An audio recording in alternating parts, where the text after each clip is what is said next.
काजी फाजीसा साहब ने ही ये मीटिंग कॉल की थी और हमने पहले से अपनी गुजारिशात उन्हें की थी कि हम मिलना चाहते हैं और अपने कोई मामलात या प्रॉब्लम जो हैं वो रोगजाश करना चाहते हैं, जिस पर हमने मीटिंग की और अपने अपने जो प्रॉब्लम जनरली ज़्यादा पब्लिक के जो पब्लिक लिटिगेंट्स जो हैं वो फेस कर रहे हैं, जिनके केसेस अरसे से नहीं लग रहे या जो अर्जेंट सुनने वाले मैटर हैं वो भी नहीं लग रहे, और जो दरख्वास्तें दी जाती हैं कि अर्ली हेयरिंग के लिए या अर्जेंट हेयरिंग के लिए, तो वो भी नहीं सुनी जा रही थी, जिस पर काजी साहब ने हमें सुना और अपना फ़ैसला वो अभी देंगे, जो भी देंगे।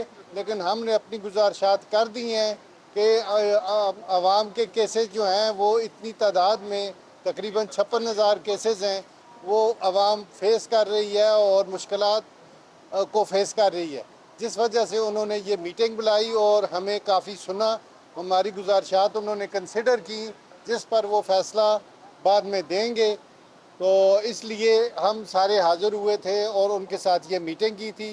बाकी हज़रत रज़ा पाशा साहब जो हैं वो डिटेल बताएंगे। मैं समझता हूँ कि एक तारीखी दिन है।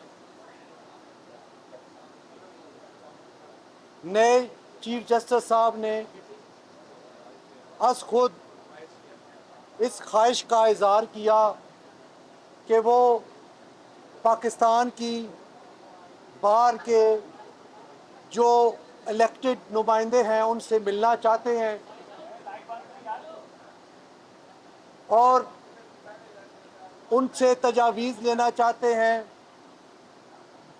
3 बजे हमारी मीटिंग का टाइम मुकर्रर था। सीनियर प्यूनी जज तारक मसूद साहब भी वहाँ पे मौजूद थे। पाकिस्तान बार कौंसिल के तमाम मेंबरान और सुप्रीम कोर्ट बार एसोसिएशन के एग्जीक्यूटिव कमेटी सारे मौजूद थे और हमने तहरीरी तौर पे तजावीज़ पेश की। पाकिस्तान बार कौंसिल ने भी और सुप्रीम कोर्ट बार एसोसिएशन ने भी। ये वो तजावीज़ थी जो हम अरसा दराज से मुख्तलिफ औकात में मुतालबे करते रहे, करारदादें पेश करते रहे, कभी हमारी सुनी गई और कभी हमारी ना सुनी गई। लेकिन इंतहाई अच्छे माहौल में मोहतरम चीफ जस्टिस साहब और सीनियर प्यूनी जज सरदार तारक मसूद साहब ने हमारी तजावीज़ सुनी, कमेंट्स भी किए और एक कमेटी तश्कील दे दी गई जिसमें सुप्रीम कोर्ट के जजेस और पाकिस्तान बार कौंसिल की तरफ से एक नुमाइंदा और एक नुमाइंदा सुप्रीम कोर्ट बार एसोसिएशन की तरफ से होगा, जिसकी मीटिंग बहुत जल्दी मुनक्कद होगी, चूँकि प्रायोरिटी बेसिस पे ये फैसले करना चाहते हैं। ये एक लैंडमार्क सूरत हाल होगी, चूँकि उन्होंने हमसे तहरीरी तजावीज़ मांगी और रीज़न उसकी ये बयान की कि जाते हुए वो सामने रखेंगे हमारी तजावीज़ और फिर हमें बताएंगे कि हमारी तजावीज़ पे कहाँ तक अमल हुआ और हम उन्हें बताएंगे कि कहाँ तक अमल हुआ और कहाँ तक नहीं हुआ।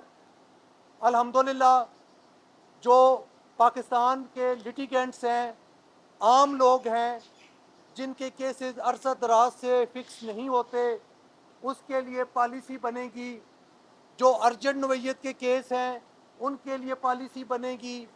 जो फौजदारी डेथ सेंटेंस वाले और लाइफ इम्प्रिजनमेंट वाले हैं उनके लिए बनेगी।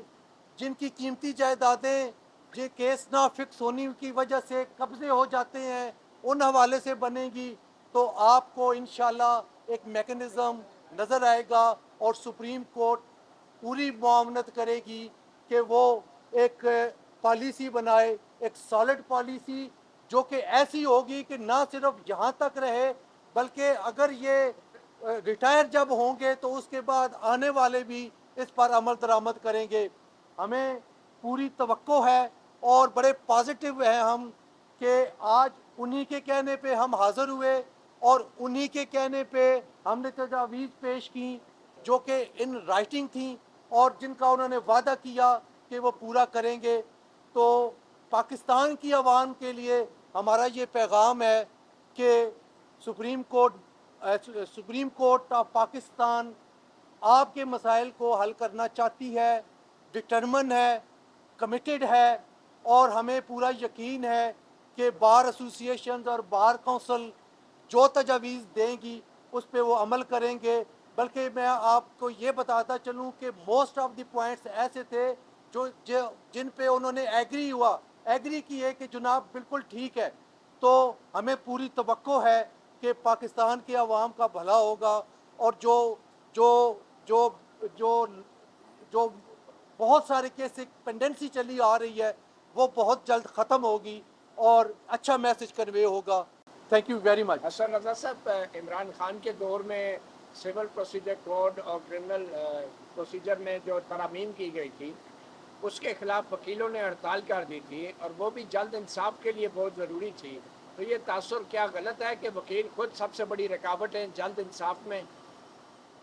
बिल्कुल ये तासर गलत है। वकील इंसाफ की राह में कभी भी रुकावट नहीं हुए, और वकीलों ने हमेशा इंसाफ के असूल के लिए मेहनत की, कुर्बानियाँ दी, और वक्त ने साबित किया कि वकील कभी भी, बार एसोसिएशन और बार काउंसिल्स कभी भी गलत फैसले नहीं करते, गलत मुतालबे नहीं करते, गलत करारदादे नहीं करते। एंड ऑफ द डे ये साबित होता है कि जो साल पहले, 10 साल पहले या 20 साल पहले जो मुतालबा किया था वो दुरुस्त साबित हुआ। ये हड़ताल क्यों की गई थी? हड़ताल की वजह क्या थी? में जो वकला बार सुप्रीम कोर्ट बार और पाकिस्तान बार में जो इख्तिलाफात नजर आते हैं, तासुर और जजेस में जो इख्तिलाफात का तासुर है, उस हवाले से भी कोई डिस्कस? देखिए, बहुत खूबसूरत बात मैं आपको बताने जा रहा हूँ। सुप्रीम कोर्ट बार ने अपनी तजावीज़ दी, पाकिस्तान बार काउंसिल ने अपनी तजावीज़ दी, और ऑलमोस्ट 80 to 90% एक जैसी थी। हमने कोई आपस में डिस्कस नहीं किया था।